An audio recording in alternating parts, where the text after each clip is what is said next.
প্রথম অংশটা করব দিয়ে ক। মনে করি বা ধরি, যাই দেওয়া যায়, মনে করি আয়তাকার ঘরের প্রস্থ হলো ক। এখন বলা হচ্ছে আয়তাকার ঘরের প্রস্থ ক হলে দৈর্ঘ্য প্রস্থের 3 গুণ, অর্থাৎ প্রস্থ যা হবে দৈর্ঘ্য হচ্ছে তার 3 গুণ। তাহলে আয়তাকার ঘরের দৈর্ঘ্য হবে ক গুণ 3 সমান 3 ক।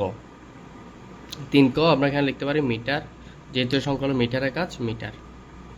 সুতরাং তাহলে আমাদের ক্ষেত্রফল বের করতে বলছে।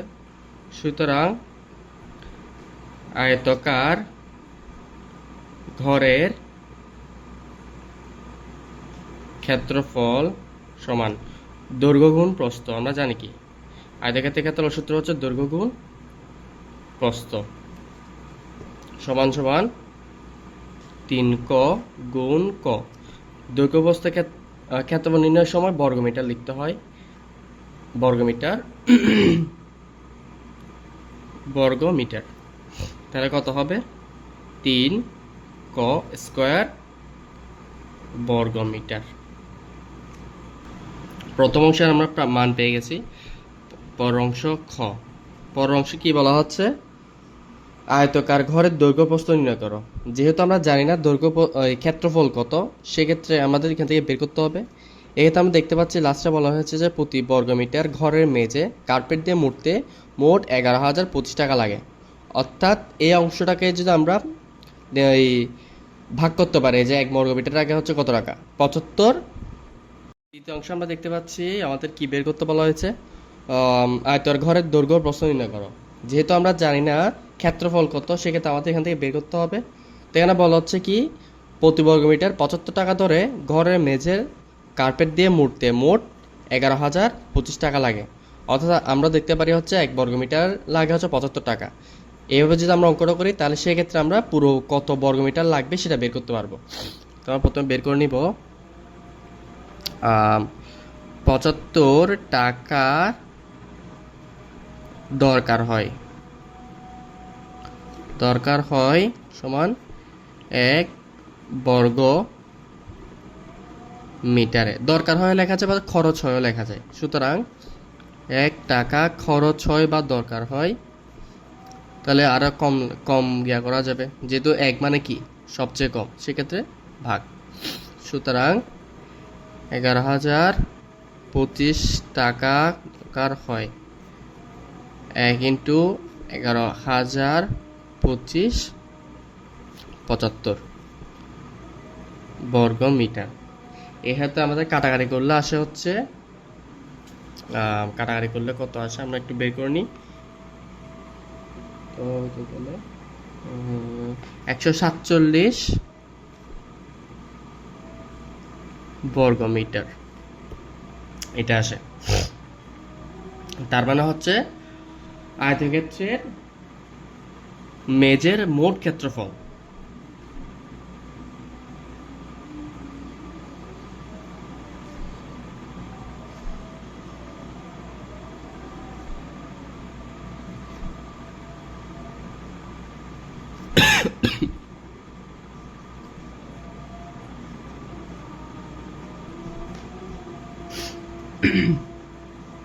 আচ্ছা, এখন হচ্ছে আমাদের কি বের করতে হবে, আমাদের দৈর্ঘ্য প্রস্থ বের করতে হবে। এবার আমরা যেহেতু একটু আগে পেয়েছিলাম হচ্ছে কি, আমরা কোন অংশে পেয়েছিলাম হচ্ছে আয়তাকার ঘরের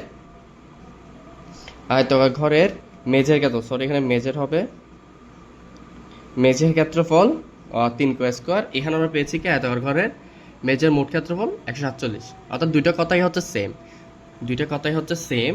সেক্ষেত্রে আমরা লিখতে পারি প্রশ্ন মতে 3 ক স্কয়ার সমান 147। যেহেতু আয়তাকার মেঝের ক্ষেত্রফল একই, আবার আমরা এখানে যে মেঝের ক্ষেত্রফল বের করছি সেটাও একই। এখানটা আমরা বের করছি জ্যামিতিক হারে, এখানে হচ্ছে গাণিতিক হারে বের করা হয়েছে, সেই জন্য। সুতরাং বা আমাদের দরকার হচ্ছে ক এর মান বের করা, বা এই অংশটা এই পাশে নিয়ে গেলে ভাগ হয়ে যাবে, গুণ থাকলে সমানের বিপরীত দিকে চলে গেলে ভাগ। 147 ভাগ 3, বা ক স্কোয়ার সমান আমরা ভাগ করবো এখানে 3 4 12, 2 7 3 9 27, তাহলে কত হয় 49, বা ক সমান, সুতরাং আচ্ছা এখানে যেটা স্কোয়ার আছে বর্গ বলে, সেটা সমানের বিপরীত দিয়ে গেলে উল্টে যাবে, অর্থাৎ বর্গ থাকলে এটা সমানের বিপরীত দিকে বর্গমূল হয়ে যাবে। সেক্ষেত্রে বা ক এর মান সমান বর্গমূল হলে কত এর 49-এর বর্গমূল কত হয় 7। সুতরাং এখন ক কে, ক হচ্ছে আয়তকার মাঠের আয়তকার ঘরের প্রস্থ, আয়তকার ঘরের প্রস্থ। সেক্ষেত্রে আমরা লিখতে পারি সুতরাং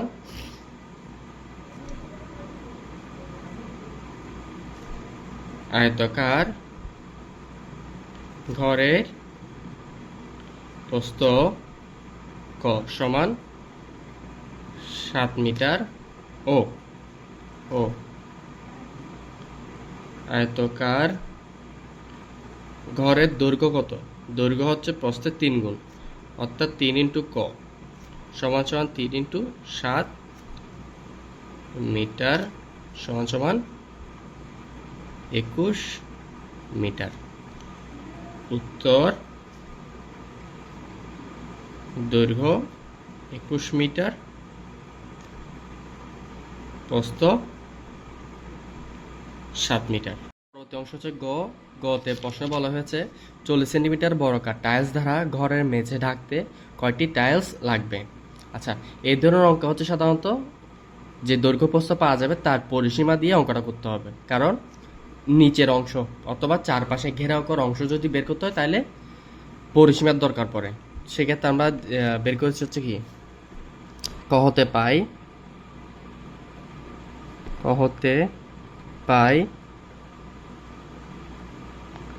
আয়তকার ঘরের দৈর্ঘ্য 21 মিটার, আয়তকার ঘরের প্রস্থ 7 মিটার। সুতরাং আজ যেহেতু আমাদের পরিসীমা লাগবে, আমরা জানি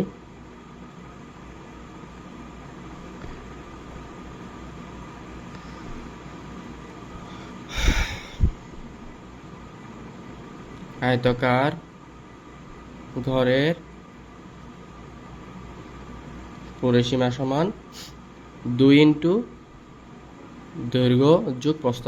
তোমাদের অবশ্যই সকল সূত্রগুলো মাথায় রাখতে হবে, নাহলে অধ্যায়ে অঙ্ক করা খুবই টাফ হয়ে যাবে।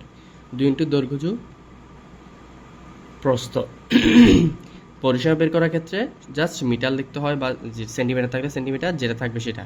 শুধুমাত্র ক্ষেত্রফলের ক্ষেত্রে বর্গ ব্যবহার করতে হয়। সেক্ষেত্রে 2 ইন্টু 21 যোগ 7, তাহলে কত হয় 28 ইন্টু 2, তার মানে উত্তর কত আসবে 56 মিটার। এখন প্রশ্নে বলা হয়েছে আয়তকার ঘরের পরিসীমা হলো একটি বর্গাকার ঘরের পরিসীমার সমান, আর 40 সেন্টিমিটার বর্গাকার টাইলস, যেহেতু এখানে বর্গাকার টাইলসের কথা বলা হয়েছে সেক্ষেত্রে আমাদের অঙ্কটা বর্গাকারে নিয়ে আসতে হবে। এছাড়াও প্রশ্নে বলা হচ্ছে যে ঘরের পরিসীমা, আয়তকার ঘরের পরিসীমা বর্গাকার ঘরের পরিসীমার সমান। তাই আমরা কি করব, আমরা লিখতে পারি প্রশ্ন অনুসারে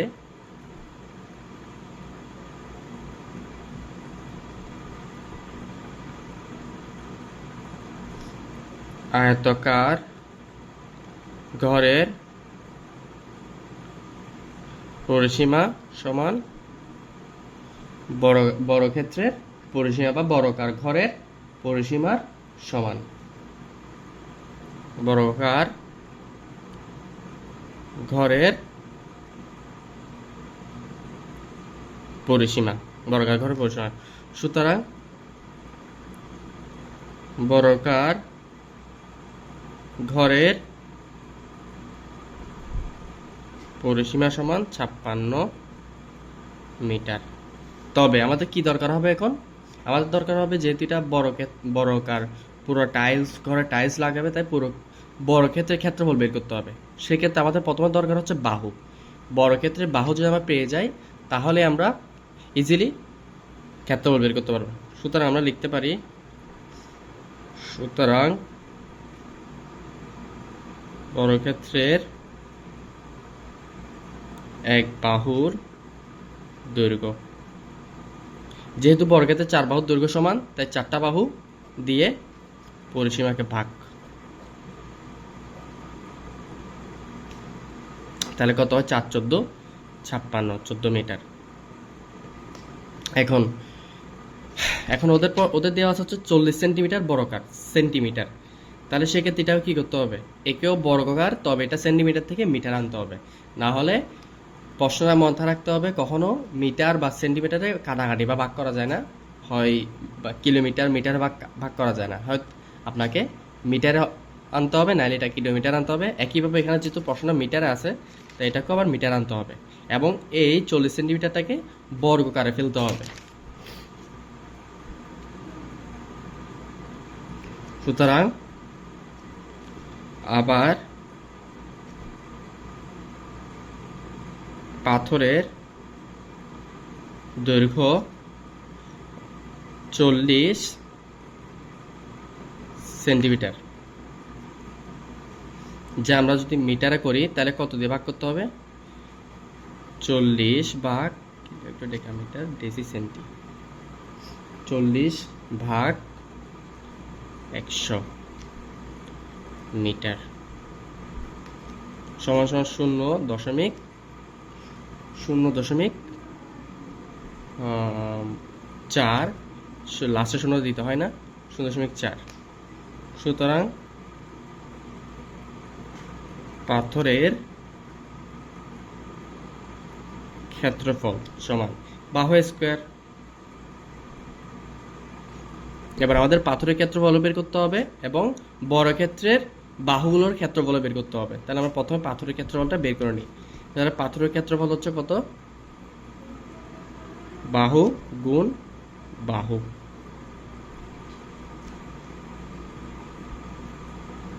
তাহলে কত হবে? 0.4 ইন্টু 0.4 বর্গমিটার। তাহলে 0.4 সাথে 0.4 গুণ করলে হয় 4 4 16, অর্থাৎ 0.16 বর্গ মিটার। আমরা শুধুমাত্র কিসের ক্ষেত্রফল বের করছি? পাথরের।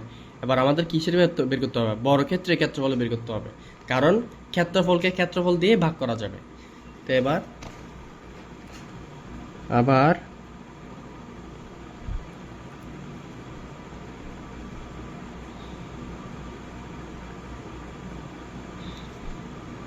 বর্গক্ষেত্রের ক্ষেত্রফল সমান বাহু গুণ বাহু বর্গমিটার।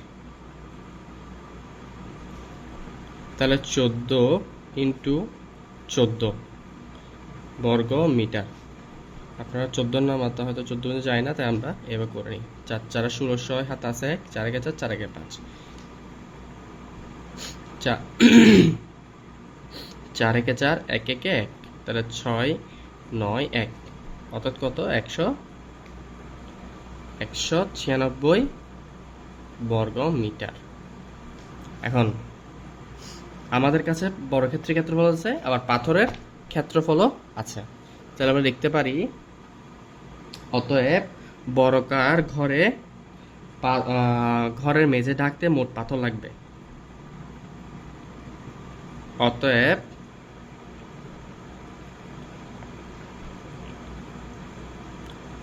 বর্গাকার ঘরের মেঝে পাথর দিয়ে ঢাকতে মোট পাথর লাগবে সমান সমান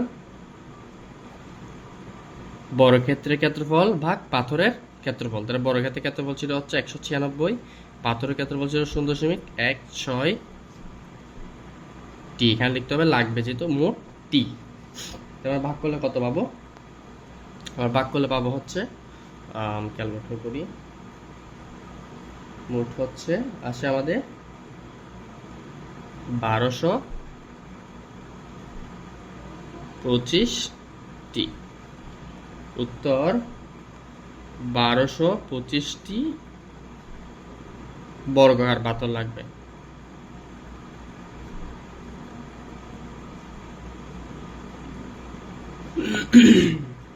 দ্যাটস ইট।